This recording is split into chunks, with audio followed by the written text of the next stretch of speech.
Welcome back to the morning meeting. Yesterday's episode was kind of like Bobby Ewing in the shower. It was all a dream. Tim and I are back. Sean is here. Dan is here, but he's not hosting, but maybe he'll get a question and we'll see. Whether you're watching on YouTube, streaming live, or here on the two-way platform,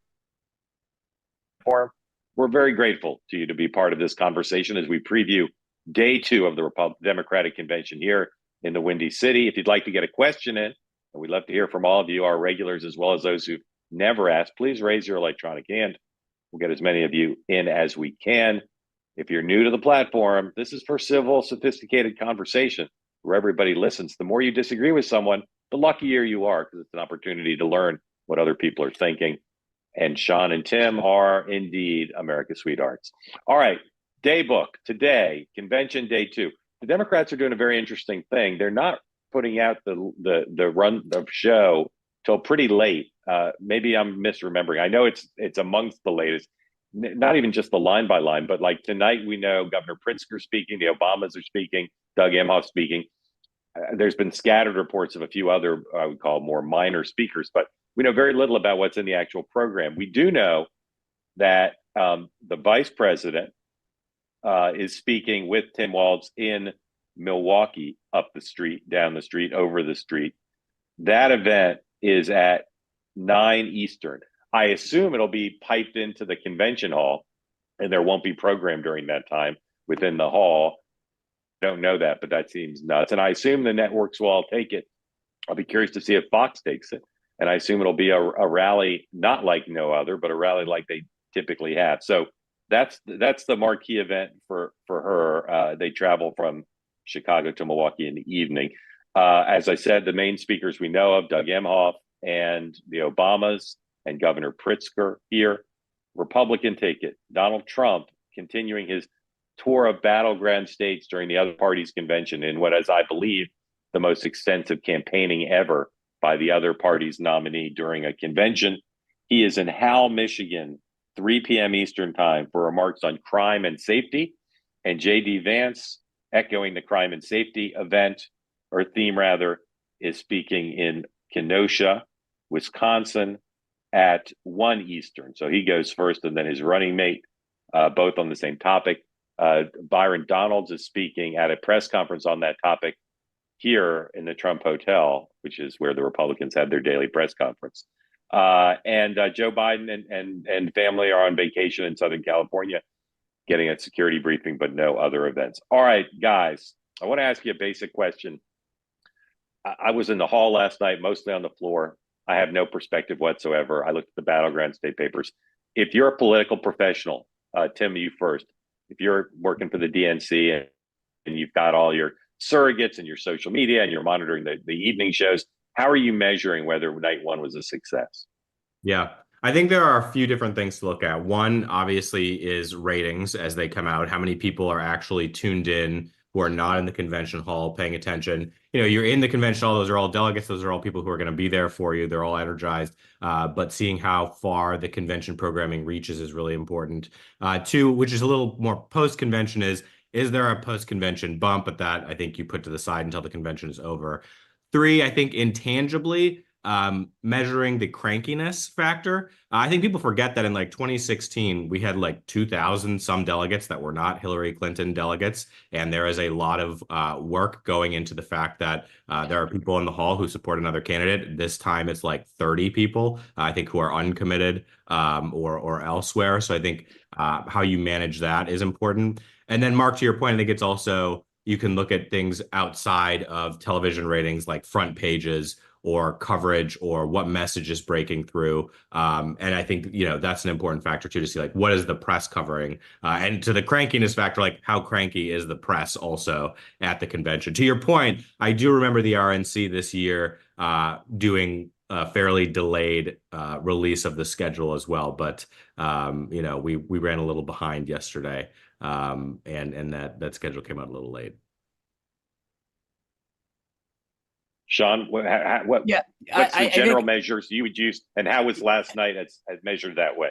Yeah, so I think that generally speaking, you want to look at what message you wanted to drive. So last night was supposed to be about for the people or whatever, and then what percentage of coverage when you wake up today, as Tim said, is front pages, Today Show, other morning shows, etc., focused on that. So did you hit a home run? When you wake up the morning, is everything about what you wanted it to be that day, or how close to that 100? Right. So if you think about it as a grade, did you get above 90, above 80, above 70? And so I look up this morning and I look, okay, what was the Today Show talking about? Obviously, the passage of Phil Donahue, very, very important. Al Roker's birthday made it to the top. Very little. I mean, it mentioned that Biden spoke. It talked about how late he spoke. You look at Politico's playbook, a lot about the disgruntledness of some of the folks in Biden world about how they felt they were treated, how late he went, the percent of people that could actually watch that, the amount of protests. I don't. I mean, again, this isn't. There's some issues that are just beyond your control, so it's not like I'm trying to. But I'd say they got a B minus, C plus. Yeah, I have to say, just from talking to folks in battleground states, local news did not cover this very much.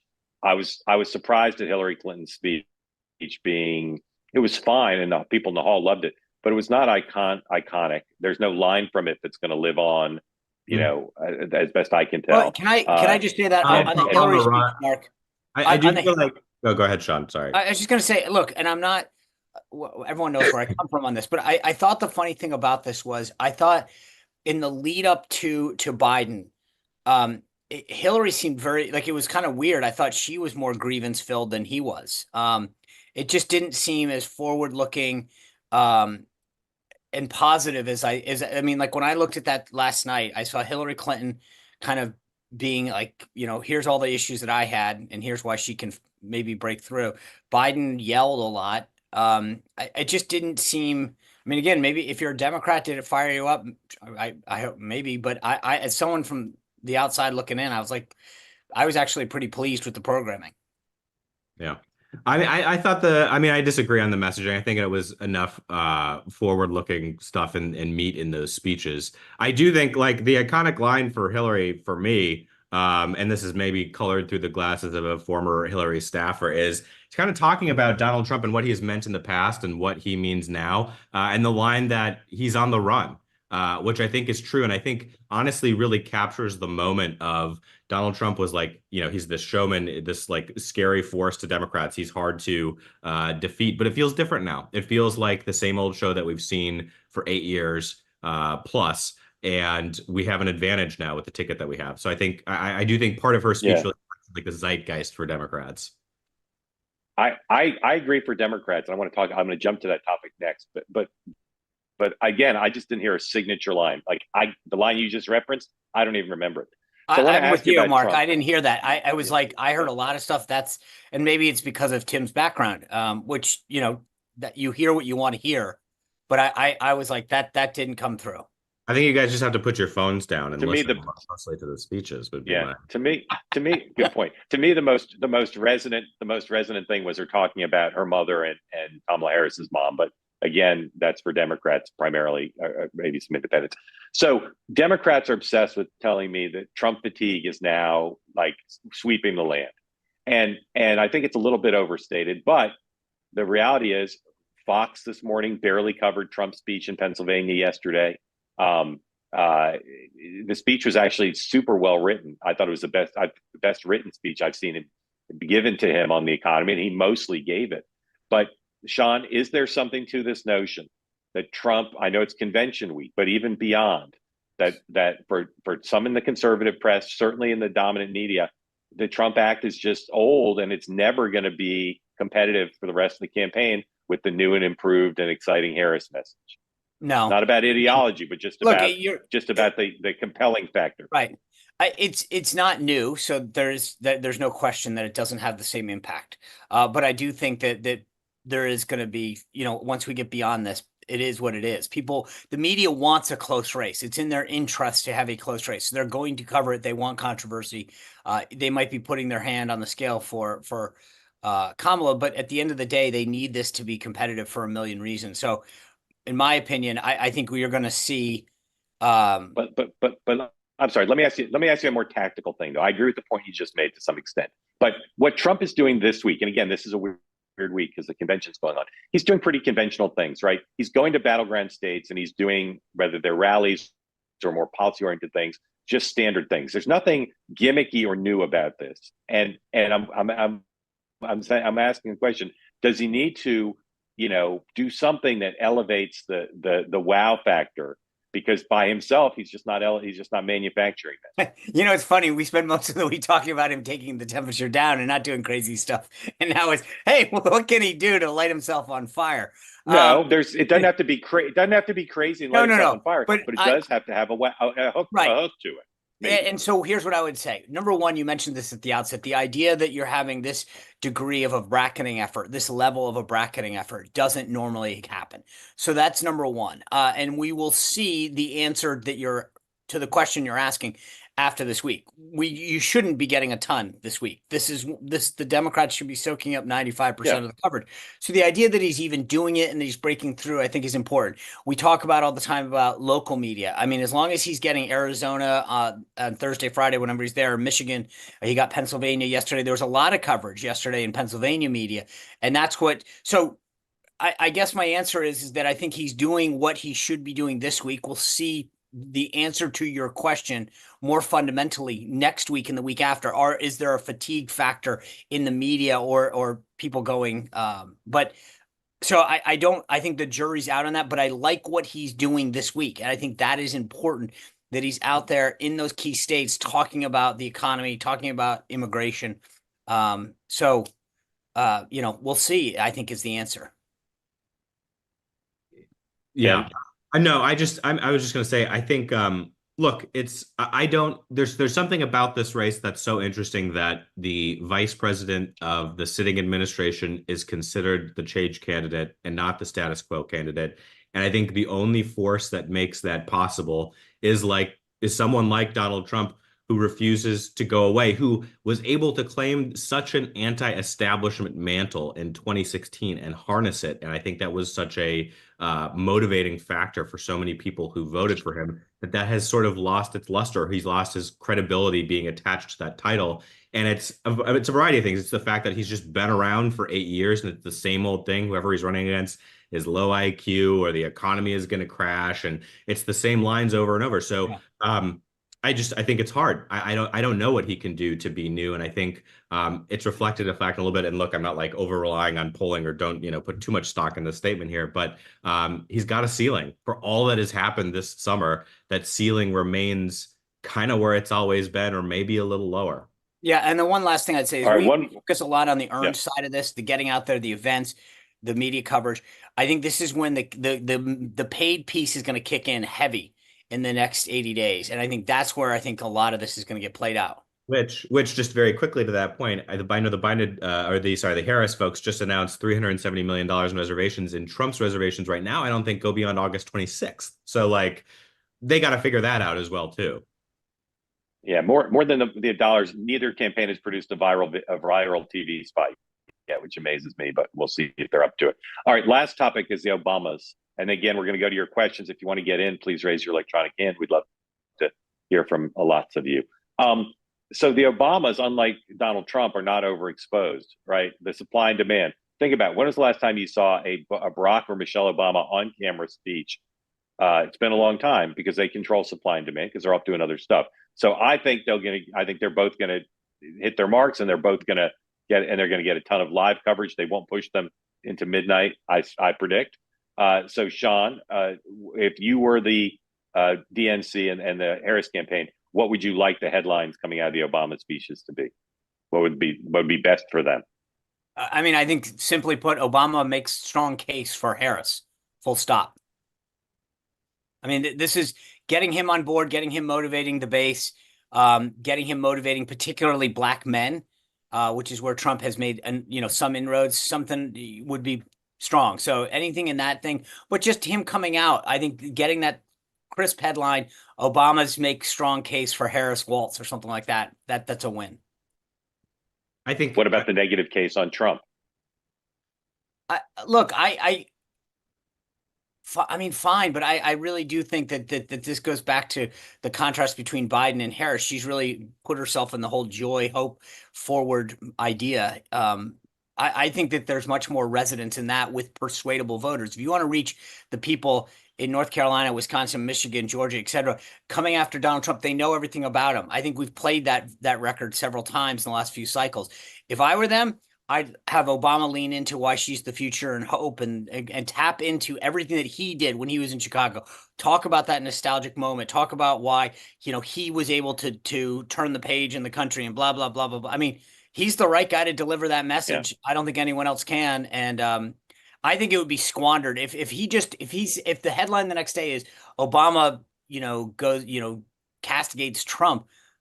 Great. I mean, that nothing new there. I think him making the case for Kamala Harris is the strongest use of his time. Yeah. Yeah, Tim, what about Michelle Obama? What would be the best headline for her?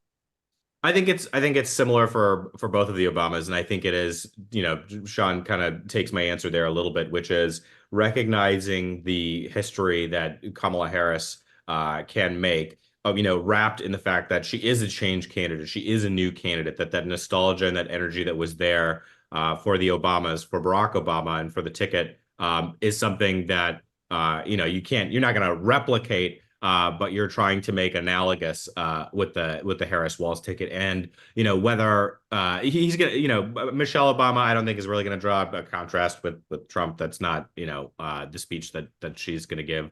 I think President Obama probably does some, but is not going to over lean into it because Sean's point, I don't think that's the headline you want. Obama bashes Trump is not where we're looking to go, particularly when you're still introducing Kamala Harris to the country, and you want more energy around her bio and the sake of her candidacy on its own two legs. All right, I will point out that her most famous line, maybe ever, was a contrast with Trump. Which he goes low, we go high. Yeah, but even that, where we really. All right. I would just say, by the way, real quick, because I only commented on one. If I use them, I would say Michelle Obama is a better attack dog going after Trump. Leave Obama, the former president, to go to really highlight Harris. Yeah, but if we do hear something, it will be like that. It won't be a replication of when they go low, we go high. But it will be she's not going to say Trump is terrible. Right. All right, Mr. Miller, welcome in. Tell us where you are, who you're supporting, and what's on your mind. I'm a conservative Republican from Georgia, but have never voted for Trump, nor will I. Georgia is a state that's going to be very interesting, I think, this fall. You've got Stacey Abrams, who's going to push Kamala. And the question is, what's Brian Kemp going to do? Trump's attacked him. Kemp had to set up his own organization for re-election because Trump 2 years ago took over the Republican apparatus and put a primary candidate up there. What is your opinion on what's going to happen in Georgia? Are you leaving the presidential line blank? No, I'll vote for Kamala Harris. I wish there was a better candidate, but I'm an anybody but Trump person. And did you vote for Biden and Clinton in 16 and 20? I voted for Biden. I wrote in Romney in 16. Got it. Yeah. What do you most object to about Donald Trump? January 6th, serial raper. Do I need to go further? Bill, is there anything? Do you like his? Hold on, Sean. Just one question. Do you like his policy positions? He ran up $9 trillion worth of debt in his 4 years. He's not a conservative. He's a free spender, and he doesn't care about debt, as shown by all his bankruptcies. You want to speak at the Democratic convention? They might want to have you. Sean, go ahead. No, I think Bill just answered my questions. To your question, Bill, I believe that Georgia is a must-win for us, and that anything that we can do to. I actually think Governor Kemp has done a great job of making it clear that despite his differences, he's going to vote in support for Donald Trump. And the more that the president can save any concerns he has with the governor until after the election, that would be my advice to him. Yeah. I mean, the only thing I would say there is on the state of the race in Georgia. I mean, I think for Harris, starting to consolidate the Democratic base, particularly Black voters, younger voters, obviously helpful in Georgia. And, it's part of a path that's opened up, bringing those Sunbelt states back into play. Georgia and North Carolina, keeping as many paths open at 270 as you can. It is remarkable where we are now versus where we were at the end of June. Bill, will Kamala Harris make a great president if she wins? No. Okay. Bill, thank you. Appreciate it. Let's continue the Bill theme. Bring in Bill from Park Slope. Sir, I suspect you're supporting Kamala Harris, but thank you for joining, Mr. Mayor. The floor is yours.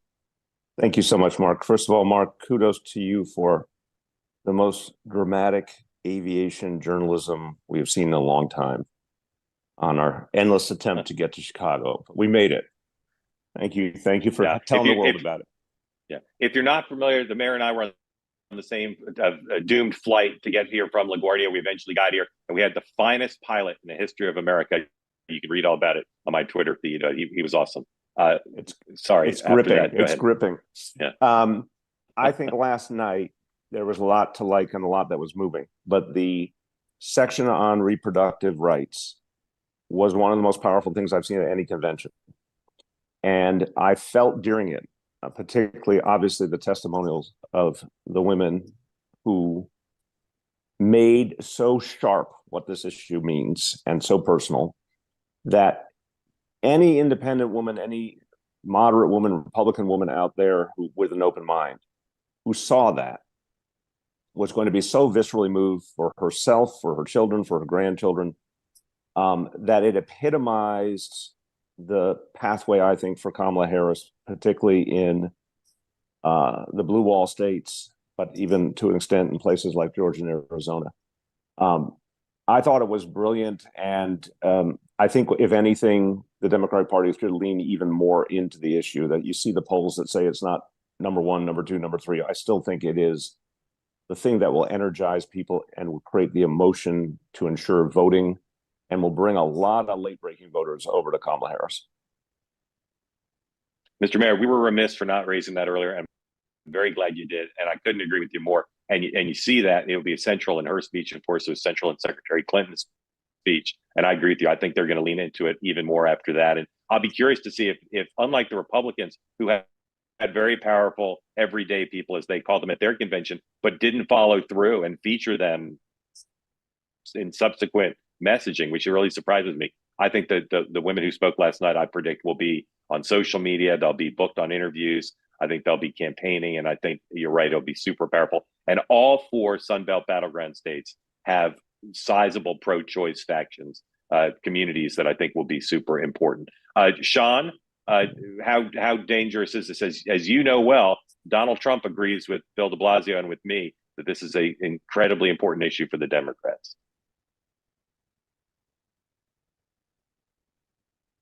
Being able to articulately talk about their opposition, like why they support what they do, has been a problem for us. And so the more that we can get, I think Trump has articulated probably a position that's best in terms of pushing it back to the states, making it a state issue, at least. And frankly, I was surprised that our party hasn't imploded more on this issue itself.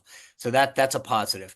But I do agree it's an issue. I think more to that point, where it's on the ballot in these key battleground states. And if I'm not mistaken, I think Arizona just added it. I don't think it's going to be a factor in Florida. I mean, in terms of deciding the outcome, but I give Democrats and the left a kudos for getting this on the ballot. It's a motivating factor that was probably more of an issue when Biden was the candidate to keep them motivated. But it is an issue of concern. There's no question about it. And I would add Nevada to that too, right? In the Sunbelt, you've also got it out there as well. And I think it is a very hard issue for Republicans to run from. I think the messaging from last night that 1/3 of women in the United States live in a state where you cannot get access to an abortion is is critical. And I think highlighting those personal stories, Mark, to your point, going forward, we've seen, for example, Katie Cox, who has a story from Texas that's heartbreaking out there, talking about this consistently. And I agree. I think this is something they're going to beat the drum on. And I just want to be clear for everyone out there. Like I am a very pro-life conservative, proud pro-life conservative. When I say Republicans haven't talked about this well, it's articulate our position and juxtapose that to what I think is a very extreme position on the left. And I think that too many candidates cower and get in the fetal position, no pun intended. And I think that by doing that, they allow Democrats to define conservatives that for decades proudly fought to get this issue dealt with. So I just think too many Republicans who have been, quote, pro-life, when we finally got what we wanted, when the dog caught the car, we didn't know what to do. And I think that's a shame. Hey, Mr. Mark, Mayor, one thanks more for quick joining point. us. Yeah, Mark, go just ahead, to please. say to Sean's point, I think pre-Dobbs, Sean would have had a great point. Because I think a lot of Democrats did struggle with how do you talk about what the appropriate approach is, the appropriate limit is, et cetera. I think post-Dobbs, that's kind of been washed away, honestly, for a lot of voters, particularly moderate women voters. It's now a yes or no. Either you believe in the right to choose or you don't. And I think the Democratic message that the right to choose, that the right to contraception, IVF, all these things are going to be threatened going forward is really, really resonating. So I don't think you can kind of parse it and say, oh, look, the Democrats are allowing these extreme possibilities when people are actually most worried about their fundamental rights and things even getting worse. I think that train actually left the station with the Dobbs decision. Yeah. Mr. Mayor, thanks for joining us. Come back regularly. Enjoy hearing from you. Thank you. See you at the gym. All right. I'm calling on all white men because it's only white men who have their hands up, or at least men who appear to me to be white. They certainly do appear to be men. Oh, well, ladies, love guess to what, hear. Mark? The upside is it's as Governor Walz says, it's White Men Taco Tuesday. So yeah, that is the goofiest. Ladies, we'd love, ladies, we'd love to get you in here, but I don't see any hands up. So please join us in our waning moments. Let's go to Ash. Ash, you're unmuted. Tell us where you are, who you're supporting, and what's on your mind, please.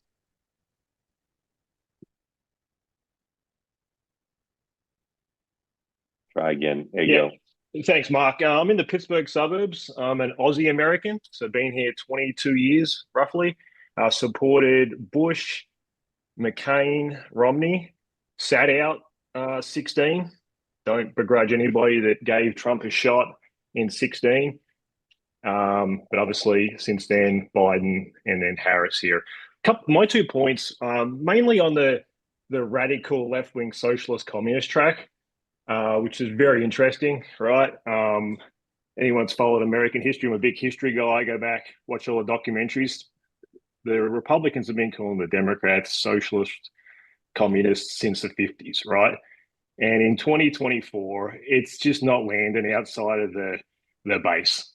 It just doesn't, right? Because anybody who knows, who's left America, I'm from Australia, worked for a French company, German company, I'm a business executive. It's the policies the Democrats are pushing are standard in every other wealthy country in the world, right?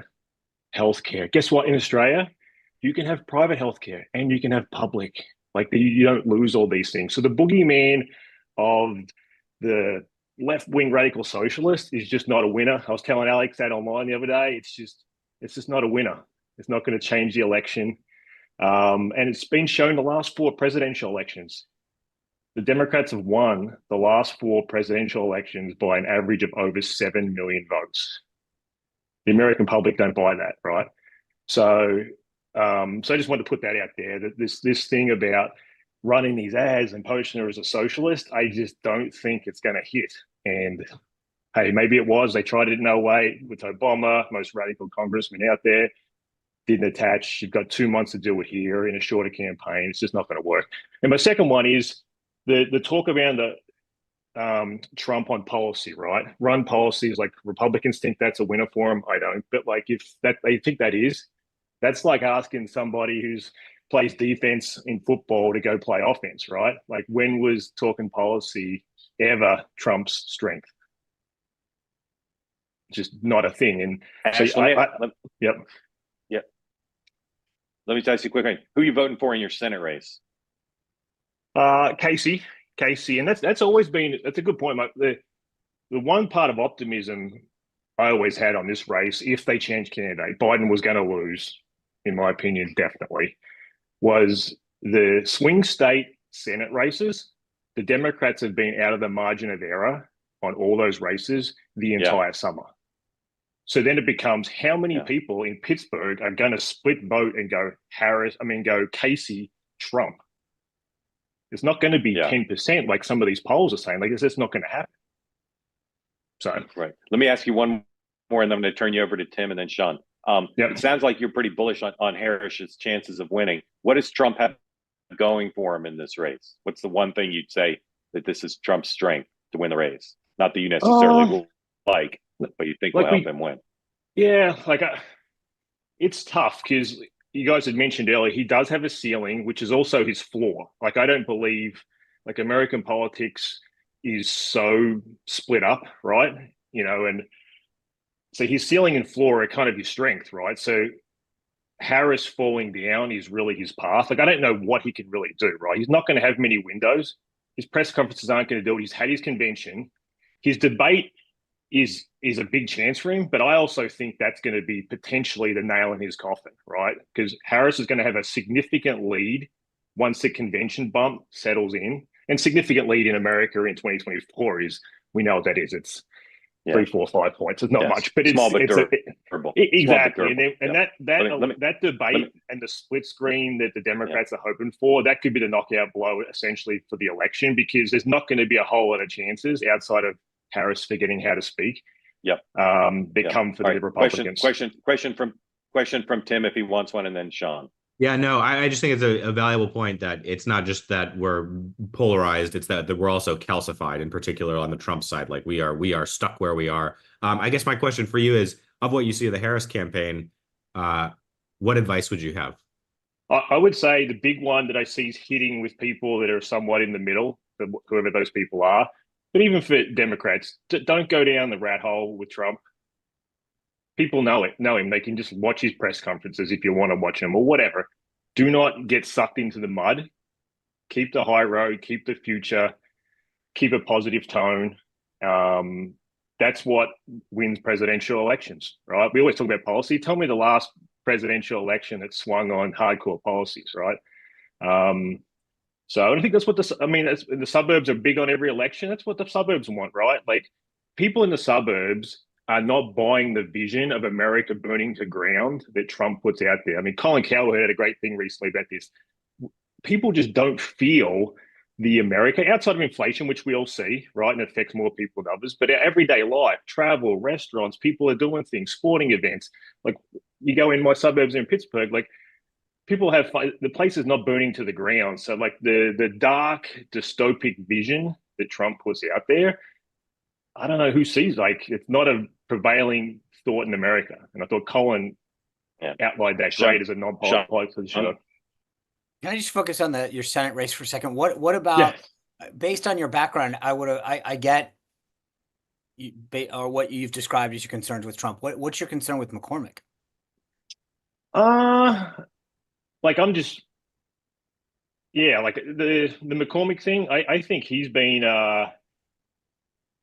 I haven't got in the weeds with McCormick much. Like, I'm not like big into like his thoughts. Like, I've thought Casey's been good for the state. So like, I haven't really. McCormick's a business. He's a business executive from Pittsburgh, just like you. Yeah. And I think that that doesn't mean he gets our business votes, right? I think the last point I make is like this: you just look at the suburbs. 20 years ago, they were red, right? Bush won the educated suburban vote 20 years later, and Bush ran on compassionate conservatism to today, where you have Trump saying, I'm allowed to attack my opponent, call her all kinds of names. Like, the suburbs don't like that. Like, it's just, look at that. Like, it's a 20-year vision. Bush voter, I would just compassionate conservatism. Yeah, I appreciate and respect your view on this, but to say that they don't like, that's where Trump's strength is. So it may not be the case with some of the folks that you know or with your colleagues, but that's frankly the Trump base. So that does resonate. I mean, that is, he's lost them. I I don't That's what wanna- the stats say. We'll see. Oh, We'll we'll see. see. Ash, thank you, man. Thank you for joining. A few more hands went up. Unfortunately, we're out of time. So thank you, everybody who raised your hand. Thank you for everybody who participated. Today, 2 events coming up on two-way at 2:30 Eastern time. Lauren Leader of Two-Way and Majority Rules will be streaming on the YouTube channel her interviews here in Chicago. Governor Hochul of New York, Michelle Lujan Grisham, and Laura Kelly. You can watch all that streaming live at 2:30, and then we're going like ESPN2 here today, because at 3 Eastern, as you know, my regular unnamed program from here in Chicago, we'll have some guests we'll announce shortly. But you'll get an email from me if you're on my Substack in a little bit, telling you how you can watch more specifically. But again, 2:30, Lauren Leader interviewing 3 Democratic governors here in Chicago, 3 o'clock Eastern, my program, updating everything news of the day from here. And then tomorrow again, 9 a.m. Eastern time, Sean, Tim, a cast of you, thousands, for the morning meeting. Gentlemen, band is back together. Thanks to Dan for filling in yesterday. Sean, do you want to say something? No, just I'm signing off. No. All right. We'll see everybody tomorrow, same bad time, same bad channel. Thank you for watching the morning meeting.